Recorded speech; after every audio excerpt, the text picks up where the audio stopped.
안녕하세요, 구독자 여러분. 저는 작년에 이혼 후 홀가분한 싱글 라이프를 지내고 있는 30대 여성이자 자영업자입니다. 오늘 들려드릴 이야기는 저의 이혼 이야기고요. 간혹 주변에서 들어보면 남편이 내 편이고 착해서 시댁이 거지 같아도 참고 산다는 분들도 꽤나 있더라고요. 보통은 시모와 남편이 한 세트로 진상인 경우가 많지만 중간에서 남편이 중재를 잘하면 결혼 생활을 어찌어찌 이어가기도 하는 것 같아요. 거기다 아이까지 있으면 대부분은 여자가 참고 사는 경우가 많고요. 하지만 제가 말씀드리고 싶은 건요. 남편이 착하기만 하다고 해서 능사는 아니라는 겁니다. 착하면 뭐합니까? 모두에게 다 착하고 술에 술 탄 듯 물에 물 탄 듯 행동해서 문제죠. 나중에는 착한 게 아니라 사실 남편 놈은 교활한 게 아닐까 하는 생각을 했습니다. 게다가 경제적으로 무능하고 기대 살면서 제 눈치 보는 것도 나중에는 꼴보기 싫어지더군요. 그래서 매달리는 남편은 혼자 살라고 하고 이혼했습니다. 직접적인 이혼 사연은 물론 다른 데 있긴 했지만요. 처음 신혼살림 차릴 때 제가 모은 돈으로 마련해 놓은 보증금 1억 4천짜리 빌라에서 시작했고 양가 부모님한테는 받은 도움 없었습니다. 저희 친정도 그렇고 시댁도 전부 지방이고 부모님 스스로 먹고 살기도 벅차하셨는데 차마 결혼한다고 손을 벌릴 처지가 아니었어요. 남편은 중소기업이지만 월 수령의 300은 가져오는 직장에 다녔고 저는 실수령액은 적지만 안정적인 직장에 다녔고요. 남들 사는 것처럼 저축하고 살면서 대출받아 집도 사고 아이도 낳으며 살이라 마음 먹었었죠. 하지만 결혼하고 1년 정도 지났을 무렵에 제가 몸이 안 좋아 직장을 먼저 그만두었습니다. 결혼 5년째였음에도 아이가 없었던 이유가 있었습니다. 왜냐면 결혼해서 내내 경제적으로 힘들었어요. 이상하게 돈이 모이지가 않았습니다. 그런데다 한창 돈 모아야 할 때 제가 직장을 그만두었으니 아이는 꿈도 못 꿀 처지였습니다. 그렇다고 시어머니가 자식들 잘 살라고 마음 써주셨냐 하면 그것도 아닙니다. 도와주는 건 바라지도 않았고 그저 우리 잘 살라고 가만히 놔두기만 했으면 좋겠다 싶었는데요. 저희 시어머니는 그런 마음씨 넓은 어른이 절대 아니셨습니다. 제가 직장 관두고 집에서 쉰다고 하니 저희 집에 특달같이 올라오셨던 적이 있었습니다. 양손 가득 남편 좋아하는 반찬을 들고 오셔서는 저한테 이러시더라고요. 이거 우리 우진이가 좋아하는 것들이니까 끼니 때마다 잘 챙겨서 먹여라. 집에서 놀면서 남편 내조라도 잘해야 하지 않겠니? 아, 그나저나 너는 언제부터 일할 생각이냐. 우리 아들 혼자 벌어서 우리 용돈의 생활비에 어찌 감당을 하겠니? 너도 나이 한창일 때 얼른 돈 벌 생각을 해야지. 털꼭 회사를 그만두면 어쩌니? 어머니, 걱정 마세요. 제가 알아서 할게요. 저 다시 일할 준비하고 있는걸요? 저라고 그만두고 싶었겠어요? 어머니는 잘 모르셨겠지만 저 정말 몸이 안 좋았거든요. 너 혹시 아픈 거 숨기고 시집 온 거니? 혹시 다른 데 더 안 좋은 병 있는 거 아니야? 어머니, 그런 거 없어요. 원래 디스크가 있었는데 심해진 거고 지금은 수술해서 괜찮아요. 쉬는 거밖에 답이 없다는데 어쩌겠어요? 분명한 건 어머니는 제가 몸이 안 좋은 걸 걱정하시는 건 절대 아니라는 거였습니다. 저더러 지병을 숨기고 결혼한 거 아니냐는 둥, 돈을 아들만 고생해서 버는 거 아니냐는 둥 듣기 싫은 소리만 잔뜩 하신 걸로도 모자라 아들 혼자 버는 거 걱정하시는 분이 이런 요구까지 하셨습니다. 그나저나 우리 다음 달에 네 아버지랑 올라와서 건강검진을 받고 싶어서 말이다. 서울에 있는 병원이 아무래도 검사가 더 정확하다길래 큰맘 먹고 머리끝부터 발끝까지 다 해보고 싶어. 네가 병원 알아봐서 예약 좀 해주겠니? 건강검진을 예약해달라는 말에 어머니가 원하시는 병원 이리저리 알아보고 예약을 해드렸는데 두 분이 합쳐 비용만 거의 300만 원 돈이었습니다. 저는 설마 하니 저한테 해달라는 말인 줄은 몰랐는데 어머니가 이러시더라고요. 자식들이 비싼 건강검진까지 해준다고 주변에 자랑했더니 다들 얼마나 부러워하는지 몰라. 예약한 날 전에 네 아버지랑 미리 올라오마? 어머니는 당연히 자식이 해주는 거라고 생각하시더군요. 하지만 그때 남편이 버는 돈으로 생활하는 게 빠듯한 형편이었고 갑자기 몇백의 돈이 나가는 건 큰 부담이었습니다. 차마 며느리인 제가 뭐라 할 수는 없겠어서 남편에게 반반이라도 부담하는 걸로 말씀드리라고 얘기했어요. 남편이 알겠다고 대답은 잘하더라고요. 그런데 며칠 후 슬금슬금 제 눈치를 보면서 이러는 겁니다. 여보, 저기 말이야. 아무래도 우리 부모님 건강검진 반반 하자고 말씀드리는 게 너무 죄송스러워. 그래서 말인데 당신 퇴직금 받은 거 있잖아. 그 돈은 당신 거니까 나는 손 안 대려고 했는데 이번만 당신이 좀 도와주면 안 될까?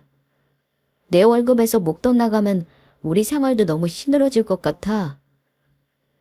당신 어머니도 참 대단하시다. 나 직장 그만뒀다니까 아들 혼자 돈 벌어서 어쩌냐고 걱정하시던 분이 왜 그런 건 지금 바라신데? 한두 푼도 아니고 몇백만 원 하는 거 자식한테 부담될 거라는 건 모르시나? 내가 잘 말씀드리려고 했는데 너무 서운해하실 것 같아. 안 그래도 주변에 다 자랑했다고 너무 좋아하셨거든. 여보, 내가 매달 당신 돈은 메꿔줄 테니까 이번 한 번만 선심 좀 써주라. 응, 내가 잘할게 여보.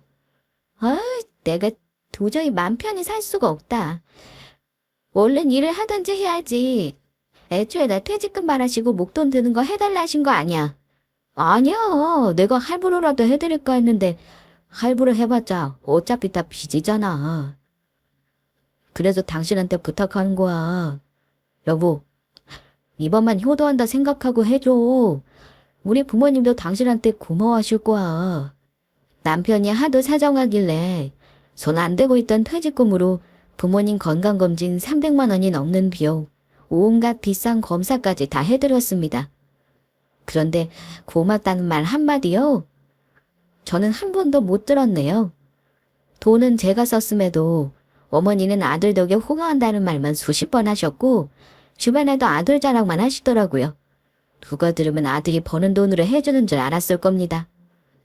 꼴 보기 싫었지만 굳이 바로잡지도 않았어요. 그리고 남편 말대로 마지막이라고 생각했습니다. 어머니 말이나 행동이 너무 얄미워서 효도하거나 잘해드리고 싶은 마음이 그때 아예 사라져버리더군요. 시어머니가 해달라는 거 다 들어드렸는데도 어머니는 가끔 남편아가 전화를 하면 꼭 저 뭐하고 지냈는지를 묻더라고요. 그런데 그게 저 잘 지내는지 묻는 게 아니라요. 네 처는 요새 뭐하니? 아직 집에 있니? 이렇게 물으십니다. 그럼 남편은 제 눈치 보면서 아직 쉬고 있다고 말하고요. 제가 노는지 돈 버는지를 묻는 것 같아서 그때마다 기분이 나빴습니다. 제가 계속 쉬겠다는 것도 아니고 아들이 돈을 펑펑 벌어다 주는 것도 아닌데 열심히 살았던 나는 잠시도 쉬면 안 된다고 생각하나 봐요. 남편한테 말하니 그냥 안보 차원에서 묻는 거라는데 그게 진짜 안보로 묻는 거였을까요? 누가 들어도 며느리 노는지 안 노는지 알아보려는 뜻으로밖에 안 들릴 겁니다. 그 일 있고 나서 저는 몇 개월의 휴식기를 가지는 동안 이직 준비를 했는데요. 참 이상하게도 마땅한 조건은 회사가 없더라고요. 제가 받던 연봉보다 돈도 덜 주는데 일은 힘들게 시키는 곳들이 대부분이었습니다. 이리저리 이력서를 넣고 면접을 봤지만 이직 사유를 묻더니 저를 떨어뜨리는 곳도 있었고요. 그러다가 여성창업지원센터에서 가벼운 마음으로 몇 가지 강의를 신청해 들을 기회가 있었는데요. 그때 남의 회사에 들어가서 일하는 것보다 내 사업을 해보자는 마음을 먹게 되었습니다. 제가 특출난 재주는 없어도 딱 하나 잘하는 게 회사 다니면서 배운 마케팅이었습니다. 여러 업체들 광고 대행도 해줬고 매출도 많이 성장시킨 비결이랄까요? 그런 지식은 있는 상태였습니다. 언젠가는 내 사업을 해보고 싶다는 생각은 막연하게 했지만 돈을 벌어야 한다는 조금은 절박한 상황에서 사업을 시작하게 될 줄은 저도 몰랐습니다. 그때부터 저는 날밤을 새워가며 시장도 사하고 공부도 하고 뼈를 갈아 넣는 노력을 해서 창업 준비를 했습니다. 저는 처음부터 리스크가 큰 오프라인 사업은 생각하지 않았어요. 소자본으로 시작할 수 있는 일을 찾다가 해외 구매 대행 일을 시작하게 되었습니다. 처음에는 소소하게 월급만 벌어보자는 생각이었습니다. 그런데 제 노하우를 적극 반영해 온라인 광고도 하고 마케팅을 하자 매출이 점점 늘기 시작하더라고요. 1년이 지났을 무렵부터는 제가 버는 돈이 남편 연봉의 정확히 3배를 찍게 되었습니다. 상당히 빠른 성장이라고 제 성공 스토리가 소문이 나서 제 노하우를 전자책으로 출판하기도 했고 컨설팅도 해주면서 부수입이 더 늘어나기도 했어요. 그렇게 살다 보니 당연히 아이를 갖는 건 생각도 할 수 없었습니다. 30 초반의 이룬 성과치고는 자랑할 만한 정도라고 생각합니다. 그런데 가족 중에 돈을 잘 버는 사람이 있으면 집안에 꼭 똥파리 같은 가족이 있는 거 아시죠? 돈 냄새 맡고 떨어지는 콩고물이라도 맛보려는 인간이 한두 명쯤은 꼭 있는 법이거든요. 저 같은 경우는 그게 남편이라는 게 문제였습니다. 저희는 원래 돈 관리를 각자 했거든요. 공동 생활비만 내고요. 남편은 제가 얼마를 버는지 몰랐던 것 같아요. 그러다가 제가 종합소득세 신고하는 거 보고 화들짝 놀라더라고요. 아, 당신 매출이 이렇게나 많았어. 그럼 대체 순이익이 작년에 얼마였던 거야? 이 둘이 이러다 금방 부자 되겠는데? 여보, 나도 직장 때려치우고 사업할까 봐. 나도 이렇게 잘 될 거라고는 예상은 못했는데 운이 좋았지 뭐. 원래 하던 일 덕도 좀 본 게 있고. 근데 쉬운 일은 진짜 아니야. 무작정 시작하면 손가락 빨아할 수도 있어. 당신이 이렇게 매출 낼 정도면 나도 할 수 있는 거 아니야? 여보, 나도 직장에서 의미 없이 시간 보내느니 내 사업하고 싶어. 내가 쉽게 이룬 거라고 생각하지 마. 내가 볼 때 당신은 절대 못해. 일단 부지런해야 하고 영어랑 중국어도 좀 할 줄 알아야 해. 사람이 잘된 것만 보지 말고 힘든 점도 생각할 줄 알아야지. 버는 돈만큼 몸도 힘들어. 나는 월급쟁이가 세상에서 제일 속 편하다고 생각해. 당신의 사업할 생각 절대 하지 말고 당신 자리나 잘 지켜. 남편은 참 우습게도 제가 하는 일이 쉬울 거라고 착각을 하더라고요. 세상에 돈 버는 일 중에 쉬운 일이 어디 있나요? 남편은 제가 안 보이는 곳에서 얼마나 노력을 하고 공부를 했는지 잘 모르는 것 같았습니다. 제가 볼 때 남편은 절대 사업하면서 큰돈을 만들 그릇은 못 되는 사람이었어요. 그런데 저 돈 버는 거 보면서 자꾸 사업을 하고 싶다며 헛소리를 하기 시작했습니다. 그때가 결혼한 지 딱 3년째 되던 해였습니다. 저 같으면 돈 잘 벌어하는 마누라한테 고마워하면서 월급이라도 열심히 저축할 것 같은데 남편은 저 돈 버는 거에 기대더니 아예 생활비도 안 내고 자기 번 거는 전부 본인한테 쓰기 시작하더라고요. 웃긴 게 자기 맘대로 시댁에 주는 용돈도 금액을 올렸더라고요. 시어머니에게 저 돈 잘 번다는 말을 또 어떻게 해놓은 건지 시어머니는 툭 하면 저한테 문자나 전화를 하셔서는 뭘 사서 보내라고 하거나 주말이나 연휴에 저희 집에 꾸역꾸역 올라오셔서는 남편에게 운전기사 노릇을 시키고 백화점 투어를 다니기도 하셨습니다. 몇 번은 어머니가 마음에 든다는 거 사드리기도 했는데 남편에게 그랬어요. 어머니가 원하시는 건 당신이 해드려. 나는 할 만큼 했어. 당신은 어머니 용돈도 드리잖아. 근데 한 주가 멀다고 계속 돈 쓴 일만 만드시는 거 나 솔직히 감당 못하겠어. 당신이 버는 돈에 비하면 작은 돈인데 이게 왜 효도한다 생각하면 안 돼. 거봐. 나도 당신처럼 사업해서 돈 벌면 월급 생각 안 하고 효도를 탄단 말이야. 그 얘기는 꺼내지도 마.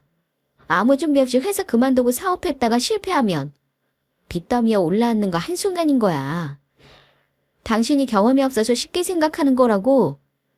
어쨌든 당신 부모님께 이 이상의 효도는 당신 몫이야. 나는 며느리 둘이 외에는 못하겠다. 남편은 돈 들어갈 일만 있으면 도와달라는 말을 수차례 했습니다. 어머니가 참 철이 없다고 느끼는 게요. 며느리가 버는 돈이 아들 돈은 아니지 않나요? 근데 마치 아들이 버는 돈이라고 착각을 하시더라고요. 나중에는 환갑 기념 여행으로 신의네와 하와이에 보내달라는 개소리까지 했습니다. 남편이 견적 내온 거 보니 자그마치 2천만 원.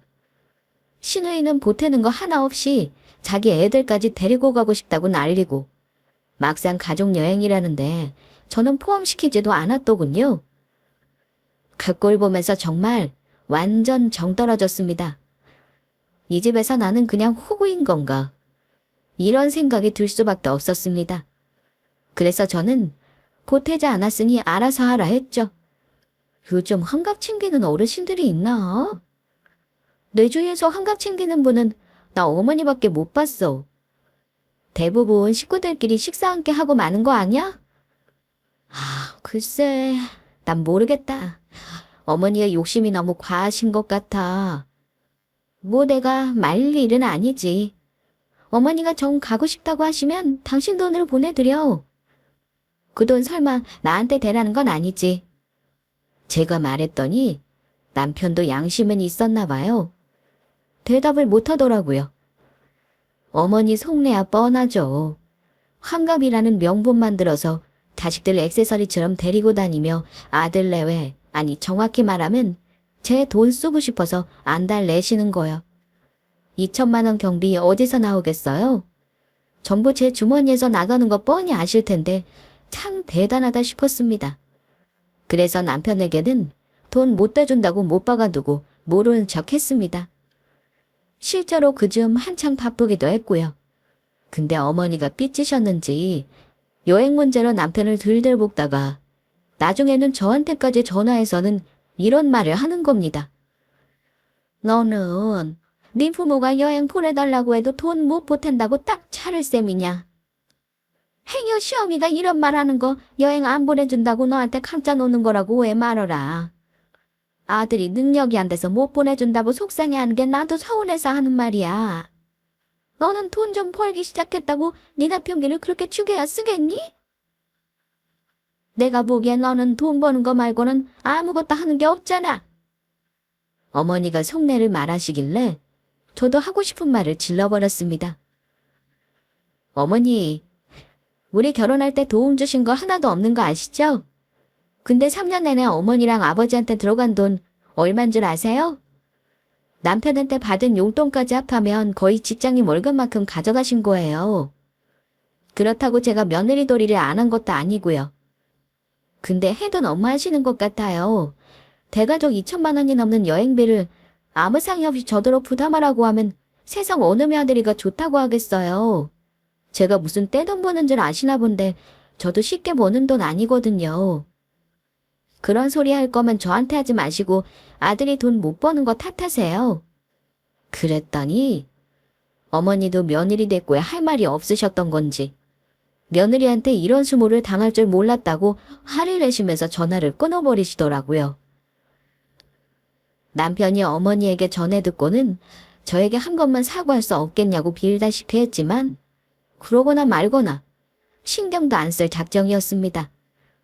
어머니와는 원래부터 살가운 사이가 아니기도 했거니와 그 사건으로 인해 사이가 더 벌어지게 되었습니다. 그런데 얼마 후 제 속을 더 뒤집어 놓는 사건이 일어났는데요. 남편이 저 몰래 회사를 진작에 관두고 있었다는 사실을 알았다는 겁니다. 어느 날 집에 온 은행 우편물을 무심코 열었는데요. 남편이 저 몰래 퇴직금 담보로 받은 대출이 있었나 보더라고요. 퇴직과 함께 기한 이익 상실이 됐다면서 일시에 상환을 해달라는 거였습니다. 작은 돈도 아니었고 남은 잔액이 4천만 원이 넘더라고요. 날짜를 보니 퇴직한 게 벌써 몇 달이 지나 있었고 너무 화가 난 저는 남편에게 따져 물었습니다. 그런데 이 한심한 인간이 한다는 소리가 여보 미안해. 이번 달 넘어가기 전에는 꼭 말하려고 했어. 나도 당신처럼 사장님 소리 듣고 싶었거든. 사업 아이템만 찾으면 되는데 생각보다 쉽지가 않은 거야. 당장 여기저기 카드 다 갚을 건 퇴직금으로 충당했거든. 근데 갑자기 대출을 일시에 상환하라니까 어찌해야 좋을지 모르겠더라고. 그래서 당신 몰래 퇴직금을 단기간에 불리려고 주식이랑 코인 좀 했어. 남편놈 입에서 주식과 코인 이 두 단어를 듣는 순간 머리 끝까지 화가 치밀어 오르더라고요. 뭐 주식, 코인이야 뭐 어째. 그래서 당신 퇴직금 다 어쨌어? 설마 당신 없다고 하려는 거 아니지? 제가 추궁하자 남편이 갑자기 무릎을 꿇더군요. 하필 하루 전에 내가 들어간 게 잘못이었나 봐. 여보, 나 어떡하면 좋아. 지금 딸랑 600만 원 남았는데 이것도 손실 중이라 빼지도 못해. 나 진짜 망했어, 여보. 나 좀 살려주라, 남편은 아예 변명은 포기하고 우는 작전으로 노선을 바꾸고는 사정하더군요. 그 꼴을 보니 한숨만 나왔습니다. 저한테 큰 소리 한 번 친 적 없었고 늘 안절부절 제 눈치를 보고 사는 사람이 무슨 바람이 불어서 간도 크게 몰래 퇴직을 했는지 한심하기만 했습니다. 제가 볼 때 남편은 어디 하나 야무진 구석이 없는 사람이라 회사에서 나오는 월급 받아먹는 게 딱인 사람이었습니다. 근데 사업하겠다고 저 몰래 퇴직한 것도 모자라 그나마 받은 퇴직금도 날려먹고 시중에 있는 돈이 고작 600이라니요. 그걸로 대출을 갚아도 마이너스잖아요. 돈 없다고 엉엉 울면서 어쩌냐고 하는데 참 할 말이 없더라고요. 당신은 참 속편해서 좋겠다. 일은 혼자 다 저질러 놓고 무릎 꿇고 빌면 내가 다 해결해 줄 거라고 생각한 거야? 이 상황만 넘기면 당신은 맘 편해지는 거잖아. 힘든 건 늘 나지. 정말 답답하다. 내가 전생에 무슨 죄를 지어서 당신하고 당신네 가족들한테 물주 노릇을 하는지 모르겠어. 난 모르겠어. 당신이 알아서 해. 여보, 내가 진짜 앞으로 당신 말만 들을게. 당분간 당신 일도 돕고 집안일도 당신은 손아다 카탁하지 마. 내가 다 할게. 여보, 정말 이번이 마지막이야. 나 한 번만 도와주면 당신한테 평생 충성하면서 살겠다고 약속할게. 당신 나한테 숨기는 거 있으면 지금 다 말해. 나중에 또 이런 식으로 알게 되면 그때는 진짜 이혼이야. 이거 말고 숨기는 거 없지? 저는 그냥 확인차 한 말이었거든요. 근데 이 인간이 또 대답을 못하고 우물쭈물하는 거예요. 순간 직감했습니다. 또 사고 친 게 있구나 하고요. 아니나 다를까 머리만 극적이던 남편놈이 이러더군요. 사실 여보, 내가 코인 하다가 빚을 좀 줬어. 3천만 원 정도인데 매달 50만 원씩 갖고 있거든? 근데 들어올 돈이 없는데 당장 다음 달부터 어쩌지? 저는 그 말을 듣자마자 아이고 이 회사나 그냥 나가서 들어오지 마. 당장 나가버려. 이렇게 소리를 지르며 남편 등짝을 후드려 팼습니다. 남편은 자존심 따위 없는 사람이었고 본인이 절박한 상황이 되자 자기 기댈 곳은 저밖에 없다는 걸 알았던 거죠. 시어머니는 아들이 내일 신용불량자가 된다고 해도 절대 돈 나올 구멍이 없는 사람이었을 겁니다. 저는 그 일로 남편과 이혼까지 진지하게 고민했습니다. 물론 입 밖으로 꺼내기도 했어요. 남편 반응은 예상하신 대로입니다. 평생 마누라 종노릇하고 살지언정 자기 인생에서 이혼은 없다면서 얼마나 비굴하게 굴었는지 모릅니다. 남편이 믿고 속이 상했지만 어쩌겠나요?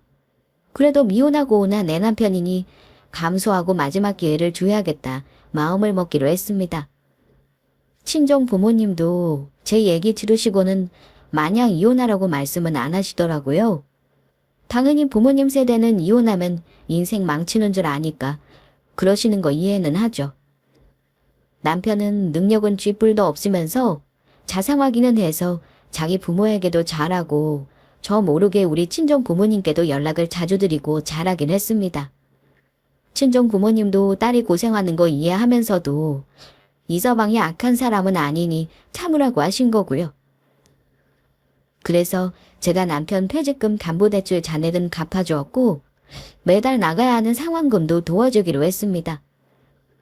남편은 그때부터 본격적으로 주부 노릇을 시작했습니다. 시어머니는 아들이 퇴직했다는 거 몰랐을 때는 요구하는 것만 많았는데 그래도 양심은 있으셨나 봐요. 남편이 직장 그만뒀다는 말 듣고 나서는 한동안 잠잠하시더라고요. 저는 그 즈음 매출이 늘면서 사무실도 따로 얻었고 창고도 임대, 사업할 만큼 바쁜 생활을 하고 있었습니다. 아침에 8시 반에 나가서 집에 오면 10시가 다 된 시간이었고요. 일주일에 2~3번은 남편이 사무실에 나와서 송정 입력하는 일을 돕기도 했습니다. 대신 월급은 따로 안 줬어요. 어차피 남편이 제 카드를 쓰기도 했고 대출 갚아준 거 그거라도 일해서 돕겠다고 본인 입으로 말했거든요. 그런데 나중에 어머니가 남편에게 제 일을 돕고 있다는 걸 들으셨나 봐요. 저는 어머니가 집에서 노는 것보다는 그게 훨씬 낫다고 말하실 줄 알았는데요. 뭐가 또 마음이 틀어졌는지 한번 올라오겠다고 하시더라고요. 그런데 집에 오자마자 하시는 말씀이 집골이 이게 뭐냐? 개판 5분전 아니냐? 너 돈 번다고 설마 우리 아들한테 다 맡겨놓고 아예 집안일은 손을 뗀 거니? 남자가 아무리 잘한다고 해도 여자가 할 일이 있는 거야.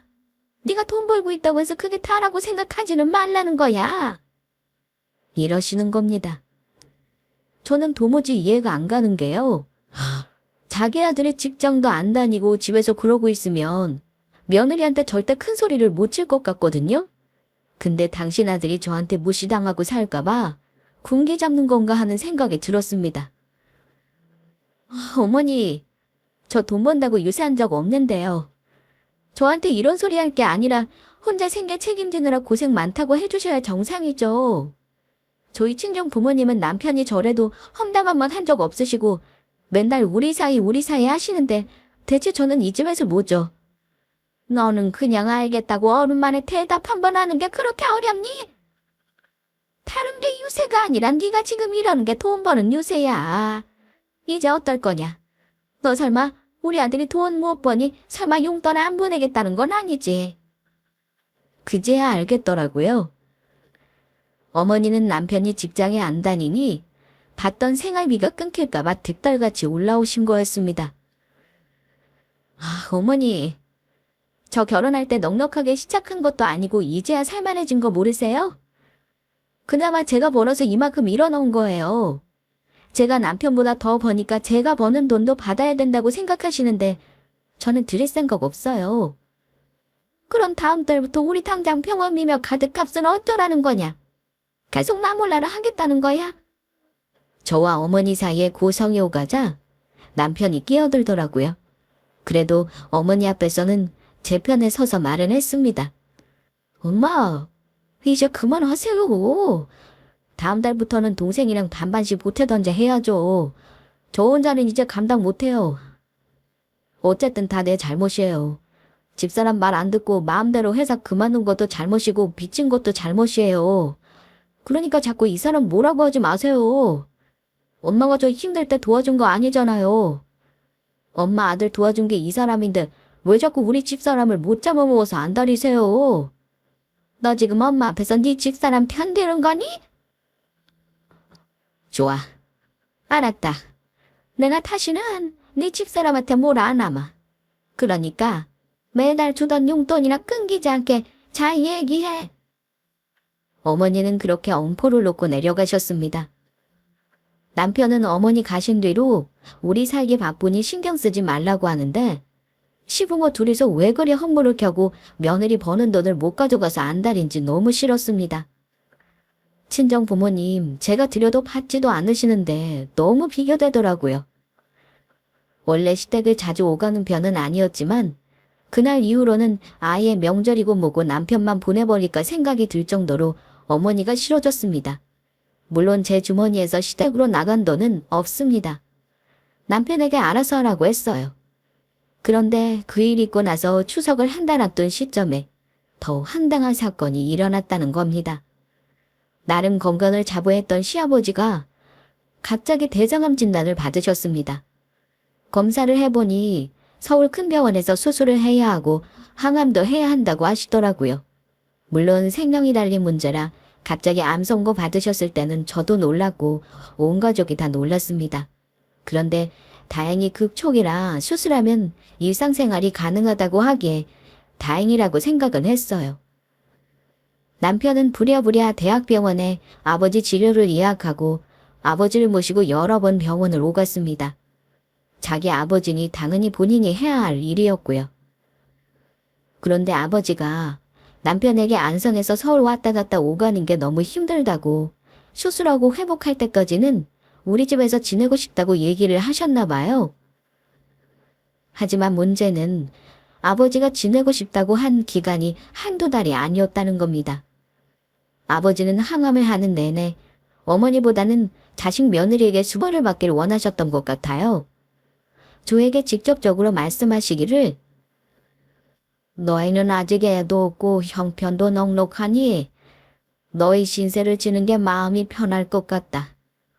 우리 아들놈이 남자 노릇을 못해서 너한테 면목이 없다만 그렇다고 내가 시집간 딸한테 덕 보자고 할 수는 없는 노릇 아니냐. 걔네는 애도 둘이라 살기 빠듯한 게 뻔히 보이잖아. 항암하는 동안 먹을 것도 잘 먹어야 하고 쉬어야 하는데 네 시어머니는 나 끼니 신경 잘 써줄 사람이 아니야. 그건 네가 더 잘할 거다.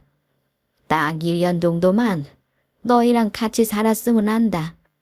근데 남편은 해맑게만 하고 눈치라고는 하나도 없어서 아빠가 안 걸린 게 너무 슬프기만 했나 봅니다. 제 얼굴 구겨진 건 보지도 않고 이러더군요. 아버지, 걱정 마세요. 저 남아도는 게 시간이잖아요. 수술하고 저희 집에서 편히 쉬세요. 당분간 시골 일은 생각도 하지 마시고요. 여보, 당신도 괜찮지? 어차피 집안일은 내가 다 하잖아. 뭐? 하지만 제가 괜찮을 리 없었습니다. 대답 잘못하면 인생이 너무 피곤해지겠구나 싶어서 솔직한 제 마음을 말씀드렸어요. 죄송한데 아버님, 한두 달은 몰라도 그렇게는 못하겠어요.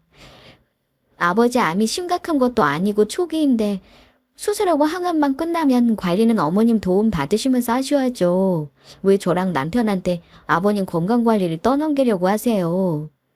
제가 집에 있는 사람도 아니고 일도 바쁜데 집에 와서 쉬지도 못할 거고 그건 힘들겠네요. 수술하고 잠시 머무시는 건 괜찮아요. 하지만 1년 넘게 같이 지내자는 건 못 들어드리겠어요.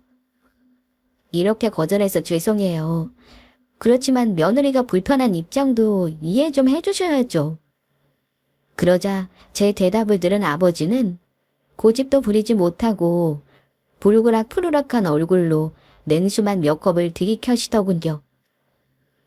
남편은 또 제 눈치 살피며 안절부절. 제 입에서 거절의 말이 나오기 전에 남편 놈이 알아서 거절할 수는 없었던 걸까요? 참 답답한 노릇이었습니다. 그렇게 아버님은 수술 날짜를 잡고 본가로 내려가셨는데요. 아버지가 내려가시고 며칠 후 갑자기 또 어머니가 저희 집에 올라오셨습니다. 그런데 이번에는 이전과 어머니의 태도가 정말 달랐습니다. 초인종 누르는 소리도 신경질적이더니 문을 열어드릴 때보다 잔뜩 화가 나 있으시더군요. 어머니, 어쩐 일이세요? 지금 남편은 마침 잠깐 외출 중인데요. 어머니는 자리에 앉지도 않으시고 저에게 이러시더군요. 오늘 너한테 볼 일 있어서 왔어. 너 며칠 전에 시아버지한테 눈 똑바로 뜨고 집에서 못 모시겠다고 했다며. 다른 것도 아니고 시부모가 아파서 잠시 아들 집에 있겠다는데 네가 감히 거절을 해. 어머니, 아버지한테 뭔가 잘못 들으신 것 같은데요. 수술하고 병원 다니시는 동안은 저희 집에서 지내시는 거 상관없다고 했어요. 하지만 아버지는 저희 집에서 1년 넘게 같이 지내고 싶어 하시는 것 같길래 그건 어렵다고 말씀드린 거고요. 수술하시고 항암하시는 동안 옆에서 어머니가 챙겨주셔야지 제가 해드려야 하는 건 아니잖아요. 저 요즘 사업 잘 돼서 정말 바쁘게 살아요. 집에 들어오면 12시인데 제가 챙겨드린 건 현실적으로 힘들고요. 뭐야, 너 지금 네 시아버지 수발을 나한테 미루는 거니? 내가 아무것도 안 하겠다는 게 아니다. 나도 몸이 아픈 데가 많아서 자식 도움 받겠다는 거야. 너는 자식된 도리로 며느리 도리를 도대체가 모르는 거냐? 또 자식 도리, 시어머니 도리를 운운하시길래 제가 그랬습니다. 어머니, 그럼 제 남편이 아프기라도 해서 부모 도리라고 어머님 집에 보내면 어머니는 기분 좋으시겠어요? 오냐하고 삼시세끼 다 챙기고 수발하실 거냐고요. 왜 말도 안 되는 도리를 운운하세요? 그런데 제가 그 말을 뱉는 순간 갑자기 어머니가 피할 새도 없이 제 머리채를 휘어잡으시더니 마구 흔드시면서 역정을 내시는 겁니다. 인연이 기어에 나를 열받게 하는구나. 시집와서 남편 기죽이고 군다 잘난 척하는 건 눈꼴 싫어왔는데 그래도 우리 아들이 너 좋아해서 놔둔 거 모르니? 우리 아들 정도면 너 아니라도 더 좋은 마누라짜리 많은 거 몰라. 지금 너랑 헤어져도 줄 설 거다. 잘난 거 하나 없는 거 며느리로 받아줬더니 보온 좀 번다고 키고만자 해서는 뭐가 어째. 네 사업이 그렇게 중하냐. 모든 우선순위가 있는 거야. 며느리 도리가 중하지 그깟 옆은 버를 사업에 중해. 저는 어머니가 휘두르는 발에 속수무책으로 당할 수밖에 없었습니다. 어머니, 이것도 그 말씀하세요. 저 힘쓰면 어머니 다치신 거 알죠? 이거 빨리 놓으시라고요. 저는 겨우 어머니 손을 머리에서 떼어 놓았습니다. 너무 분하니 저도 모르게 눈물이 뚝뚝 흐르더라고요.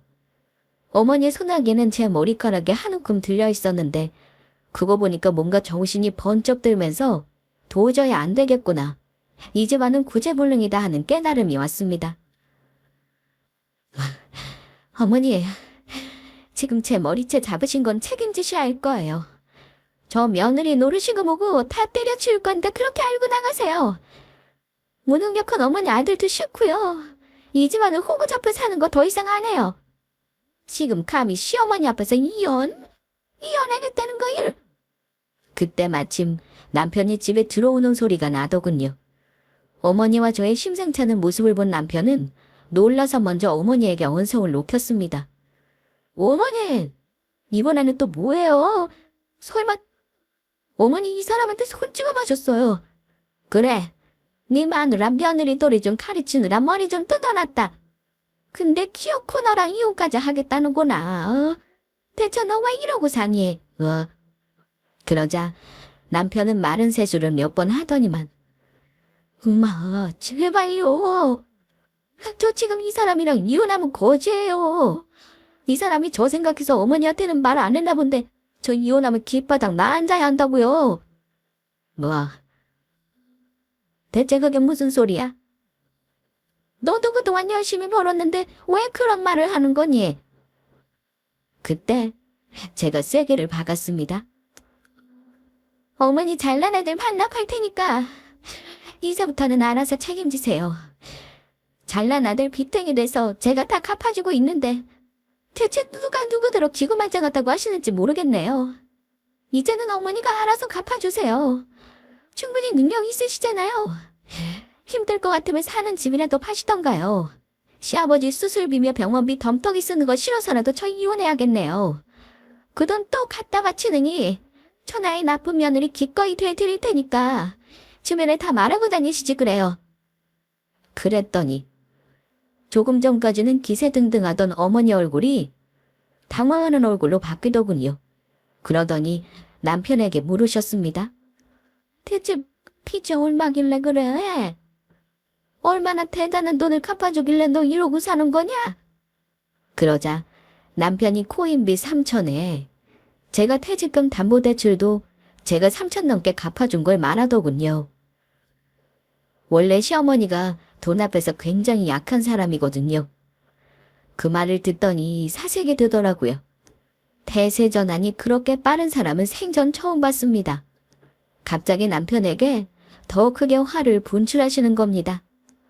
너 그런 게 있었으면 제대로 말을 했었어야지. 내가 그것도 모르고 며느리 구박하는 시어머니가 됐잖아. 그러니까 제발 그만하시라고요. 어머니는 갑자기 비굴한 표정으로 예. 내가 아까 너 화내서 미안했다. 네가 그렇게 속 깊은 짓 했는 줄도 모르고 너를 못살게 굴었구나. 내가 한 말은 잊어라. 네 아버지 일도 신경 쓰지 말어. 내가 알아서 하마. 어째 화 많이 났니? 저는 그 모습 보고 비식 웃었습니다. 아, 사과는 됐고요. 더 들을 거 없어요. 저 남편이랑 이혼할 겁니다. 오신 김에 이 사람 데려가세요. 집은 제가 챙겨서 보내죠. 어차피 이 집에는 저 사람 권리 없어요. 그동안 까먹은 돈은 번 돈보다 많으니까 제가 줄 것도 없고요. 깔끔하게 애도 없겠다 끝낼 거니까 그런 줄 아시고 가세요. 저는 단호하게 이혼 의사를 전했고 남편과 시어머니는 쩔쩔매며 저에게 용서를 빌었지만 저는 두 사람을 용서하지 않고 어머니를 내려보냈습니다. 그날로 시댁과 관련 있는 번호는 전부 차단했고 남편에게는 협의 이혼하자고 했어요. 애도 없겠다. 그 편이 소송보다는 깔끔할 것 같아서요. 빚 갚아주는 거 더 이상 못하겠다고 당연히 말했고 그동안 갚아준 건 청구하지 않겠다 했습니다. 하지만 고집 부리면 소송하고 그동안 내준 것도 전부 청구할 거라고 했어요. 남편은 두 달을 저한테 울고불고 매달리더군요. 정말 찰거머리가 따로 없었죠. 그 작전에 더 이상 속아 넘어갈 제가 아니었어요. 이제는 남편의 그 모습이 이기적이고 교활해 보였습니다. 제가 소송하겠다고 소장 보내기 전에 보여주자 결국은 돈이 마음에 걸렸나 봐요. 그제야 이혼 서류에 서명해 주더군요. 저는 그렇게 남편이랑 5년의 징글징글한 결혼의 종지부를 찍었습니다. 재산은 나눠준 거 당연히 없었고요. 빈몸으로 내보냈습니다. 제가 번 돈은 남편에게는 권리가 없으니까요. 이혼하고 나서 저는 새 아파트로 이사했고 전 남편 놈은 뭐하고 사는지 몰라요. 본가 내려가서 부모 재산 추념해 살거나 먹고 살려고 취직하거나 자기 살 길 잘 찾아 살고 있겠죠. 이렇게 홀가분하게 1년 정도 살아보니까 이혼 결과 아니라는 생각이 들더라고요. 스트레스가 없으니 사업도 더 잘 되는 것 같고 아직은 혼자가 좋아서 외로울 겨를 없이 살고 있습니다. 남편이 저한테 악하게 군 건 없어도 뭐랄까 중간에서 역할을 잘했다고 할 수는 없는 것 같아요. 연을 끊고 살만한 주변머리도 없는 사람이라 이혼은 피할 수 없었을 거란 생각입니다. 저의 이혼 사연은 여기까지고요. 구독자분들 중 힘드신 분이 있다면 씩씩하게 싱글로 사는 제 사연으로 조금이나마 위로를 받았으면 하는 바람입니다. 긴 이야기 끝까지 들어주셔서 감사드리며 저는 이만 인사드릴게요. 감사합니다.